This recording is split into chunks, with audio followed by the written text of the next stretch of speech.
1954 में आजादी के बाद हिंदुओं का सबसे बड़ा महापर्व कैसे बन गया था मौत का मंजर?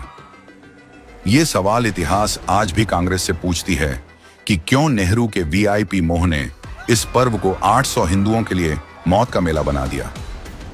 श्रद्धालुओं की जान सिर्फ इसलिए गई क्योंकि उस दिन प्रधानमंत्री मेले में शिरकत करने वाले थे, जिसके कारण भगदड़ मची और करीब 800 श्रद्धालुओं की जान चली गई, जिसे नेहरू ने संसद में यह कहकर पल्ला झाड़ लिया कि यूपी सरकार का मामला है, जबकि यूपी में भी कांग्रेस की ही सरकार थी।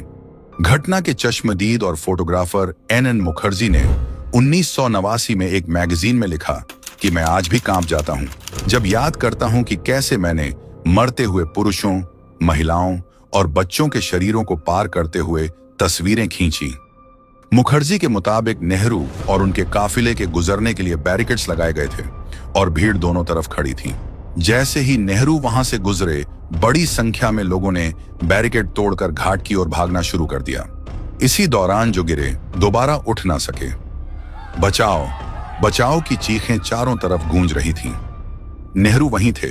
नेहरू ने यह बात खुद राज्यसभा में कबूल की थी। उन्होंने कहा था कि जहां यह त्रासदी हुई थी, मैं उससे ज्यादा दूर भी नहीं था।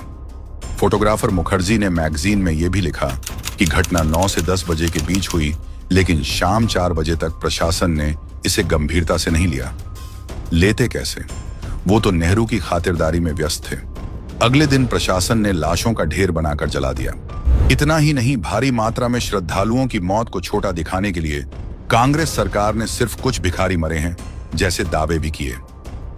क्या कांग्रेस की नजर में महाकुंभ में आने वाले साधु संत उनके लिए सिर्फ एक भिखारी थे? क्या नेहरू के लिए वीआईपी इंतजाम किसी की जान से ज्यादा जरूरी था? एन मुखर्जी ने लिखा कि जब हजारों लोग तड़प तड़प कर दम तोड़ रहे थे, तब सरकार के अधिकारी पास के एक घर में बैठकर चाय नाश्ता कर रहे थे। ये नजारा किसी को भी झकझोर देगा। यह घटना कोई एकमात्र उदाहरण नहीं है। कांग्रेस का इतिहास हिंदू विरोध और उनकी परंपराओं की प्रताड़ना से भरा पड़ा है। 2013 में प्रयागराज में एक पुल गिरने से भगदड़ हुई, जिसमें 42 लोग मारे गए। 1986 में हरिद्वार कुंभ में 47 लोग मारे गए थे। ये सिर्फ हादसे नहीं, बल्कि हिंदुओं के प्रति कांग्रेस के लचर रवैये का प्रमाण है।